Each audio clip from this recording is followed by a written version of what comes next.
നമസ്കാരം. കേരളം പ്രതിഷേധാഗ്നിയിൽ എരിയുകയാണ്. പ്രതിഷേധം എന്ന് പറഞ്ഞാൽ കഴിഞ്ഞ 2-3 ആഴ്ചയായിട്ട് കേരളത്തിൻ്റെ തെരുവുകളിൽ പോലീസും ഡിവൈഎഫ്ഐ പ്രവർത്തകരും അഴിഞ്ഞാടിക്കൊണ്ടിരിക്കുന്ന അക്രമം സഹിച്ച് അതിൻ്റെ പാരമ്യതയിലെത്തിയപ്പോൾ അതിൽ യൂത്ത് കോൺഗ്രസ്സുകാരും പ്രതിഷേധമായിട്ട് ഇറങ്ങിയിരിക്കുന്നു. ജനങ്ങളുടെ മനസ്സ് അതിനോടൊപ്പം നിൽക്കുകയും ചെയ്യുമ്പോൾ ആ സമരം കൂടുതൽ അഗ്നിയായി പടരുകയാണ്. എന്തായാലും പോലീസിൻ്റെ ഈ പക്ഷപാതിത്വത്തിനെതിരെയാണ് ഇന്ന് പ്രതിഷേധം അരങ്ങേറുന്നത്.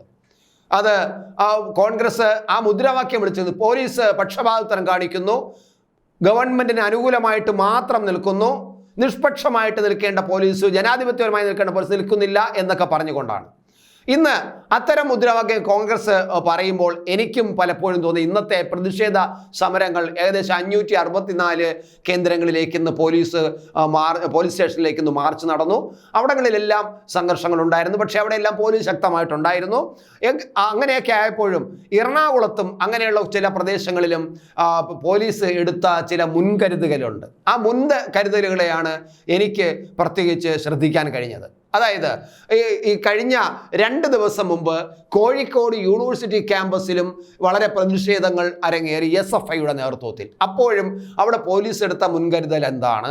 ഇപ്പോൾ യൂത്ത് കോൺഗ്രസ്സുകാർ നടത്തുന്ന പ്രതിഷേധത്തിന് എറണാകുളം പോലുള്ള ചില പ്രദേശത്ത് എന്താണ് മുൻകരുതലെടുത്തതെന്ന് ഒന്നുമില്ല. ഞാൻ എടുത്തു പറയുന്നത് അവിടെ ഈ ബാരിക്കേഡ് നിർമ്മിച്ചതിൻ്റെ ഒരു പ്രത്യേകതയാണ്. അവിടെയാണ് എൻ്റെ ശ്രദ്ധപ്പെട്ട അങ്ങോട്ടേക്കാണ്. അതായത് എറണാകുളത്ത് ബാരിക്കേഡ് സൃഷ്ടിച്ചപ്പോൾ വളരെ ശക്തമായ ബാരിക്കേഡാണ് പോലീസ് അവിടെ നിർമ്മിച്ചു വച്ചത്. ബാരിക്കേഡുകൾ വയ്ക്കുന്നു, അതിൻ്റെ പുറത്ത് മുള്ളുകൾ കൊണ്ട് സെറ്റ് ചെയ്യുന്നു, അതിനെ വടം കൊണ്ട് കെട്ടി മുറുക്കി അപ്പുറം കെട്ടി റെഡിയാക്കി നിർത്തുന്നു. അതിൻ്റെ വടത്തിൻ്റെ 2 തലകളും അപ്പുറമുള്ള മരങ്ങളിൽ കെട്ടി നിർത്തി ഭദ്രമാക്കുന്നു. അങ്ങനെ ഒരു എത്ര ശക്തമായ ജനകീയ പ്രതിഷേധവും തള്ളലും ഉണ്ടായാലും അനങ്ങാത്ത തരത്തിലുള്ള ഒരു ബാരിക്കേഡാണ് എറണാകുളത്ത് ഇന്ന് പോലീസ് നിർമ്മിച്ചത്.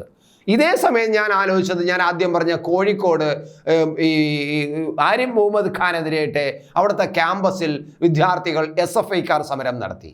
SFIക്കാർ സമരം നടത്തിയപ്പോൾ അവിടെയും ഒരു ബാരിക്കേഡ് അവിടുത്തെ പോലീസ് സെറ്റ് ചെയ്തിരുന്നു. പക്ഷേ ആ ബാരിക്കേഡ് വളരെ ദുർബലമായ ബാരിക്കേഡായിരുന്നു എന്നാണ് നമ്മൾ അത് പോലീസിന് എന്തു പറ്റി എന്നുള്ളതാണ്. അവിടെയാണ് ഈ യൂത്ത് കോൺഗ്രസ്സുകാരും പറയുന്ന പോലീസ് വളരെ നഗ്നമായിട്ട് നിഷ്പക്ഷത ലംഘിച്ചിരിക്കുന്നു എന്ന് പറയാൻ തോന്നുന്നത് അതുകൊണ്ടാണ്. നമ്മൾ പോലീസിനെ കുറ്റം പറയുന്നില്ല, പക്ഷേ എന്തുകൊണ്ട് അങ്ങനെ പോലീസിന് സംഭവിക്കുന്നതാണ്. അവിടെ ബാരിക്കേഡ് സൃഷ്ടിച്ചപ്പോൾ കോഴിക്കോട് സർവകലാശാലയുടെ മതിലിൽ അവിടെ ബാരിക്കേഡ് സൃഷ്ടിച്ചപ്പോൾ വളരെ ദുർബലമായ ബാരിക്കേഡായിരുന്നു. ആർക്കും വന്ന് തള്ളാം. കാരണം SFIക്കാർ അതിശക്തമായിട്ട് തള്ളിയൊന്നുമില്ല. കുറച്ച് തള്ളിയപ്പോൾ തന്നെ ബാരിക്കേഡൊക്കെ തലിഞ്ഞു പോയി. അവിടെ ആർഷോം എന്ന് പറയുന്ന SFIയുടെ നേതാവ് ബാരിക്കേഡിന് മുകളിൽ കയറി നിന്നുകൊണ്ട് ഗവർണർക്കെതിരെ അധിക്ഷേപ വാക്കുകൾ ഉപയോഗിച്ചുകൊണ്ട്, അസഭ്യ വാക്കുകൾ ഉപയോഗിച്ചുകൊണ്ട് ശക്തമായി പ്രതിഷേധിക്കുകയും ചെയ്തു. അപ്പോഴൊക്കെ ആർഷോമിനെ വളരെ സൗമനസ്യത്തോടുകൂടി വളരെ സംയമനത്തോടുകൂടി പോലീസ് ആർഷോമിനെ സംസാരിക്കുന്നതും ആർഷോമിനെ എന്തു പറയാം അയാളെ സമ്മേളനത്തിൽ കൊണ്ടുവരാൻ ശ്രമിക്കുന്നതുമാണ് നമ്മൾ കണ്ടത്. അവിടെ വളരെ മാന്യമായ ഒരു പെരുമാറ്റമായിരുന്നു പോലീസ് അവിടെ കാണിച്ചത്. എന്നാൽ എറണാകുളത്ത് ഞാൻ നോക്കിയപ്പോൾ ചെറിയ രീതിയിൽ ഈ പറയുന്ന ഇത്രയും ശക്തമായ ബാരിക്കേഡ് സൃഷ്ടിച്ചു വെച്ചപ്പോൾ അവിടെ ഒന്ന് പ്രതിഷേധക്കാർ സ്വാഭാവികമായിട്ട് ബാരിക്കേഡ് വന്ന് തള്ളും. അങ്ങനെ ബാരിക്കേഡിൽ വന്ന് തള്ളിയപ്പോൾ ഉടൻ തന്നെ ജലപീരങ്കി പ്രയോഗിക്കുകയും പ്രവർത്തകരെ പിരിച്ചുവിടാൻ വേണ്ടിയുള്ള ചില തന്ത്രങ്ങൾ പോലീസ് സാധാരണ നടത്തുന്ന പോലെ നടത്തുകയും ചെയ്തു. എന്നാൽ ഇവിടെ കോഴിക്കോട്ട് ബാരിക്കേഡിന് മുകളിൽ കയറി എന്ന് പ്രസംഗിച്ചിട്ട് പോലും, അവിടെ നിന്നിട്ട് ഗവർണറെ അധിക്ഷേപിച്ചിട്ട് പോലും അവിടെ ഒരു ചെറിയ ആക്ഷൻ എടുക്കാനോ അവിടെ ജലപീരങ്കി ഉപയോഗിക്കാനോ അങ്ങനെ ഒരു ജലപീരങ്കി പരിസരത്തോ ഉണ്ടായിരുന്നു എന്ന് സംശയമാണ്. ഇതാണ് നമ്മൾ കാണുന്നത്. അതുകൊണ്ട് തന്നെയാണ് കോൺഗ്രസ് പറയുന്നതിനെ ജനങ്ങൾ അംഗീകരിക്കുന്നതും ജനങ്ങൾ നേരിട്ട് കണ്ടുകൊണ്ടിരിക്കുന്നു എന്നുള്ളത് കൊണ്ട് അതുകൊണ്ടാണ് പറയുന്നത് പോലീസ് കേരളത്തിലെ പോലീസ് എന്തുകൊണ്ട് ഇങ്ങനെ നിഷ്പക്ഷമല്ലാതെ ഈ മുഖ്യമന്ത്രി പറയുന്നതും ഡിവൈഎഫ്ഐക്കാരും SFIയും പറയുന്ന ഗൂണ്ടായുസിന് മാത്രം ചൊൽപ്പടിയിൽ നിൽക്കുന്നു എന്നാണ് ഇന്ന് പ്രതിഷേധക്കാർ ചോദിക്കുന്നത്. അത് തന്നെയാണ് ജനങ്ങൾക്കും ചോദിക്കാനുള്ളത്.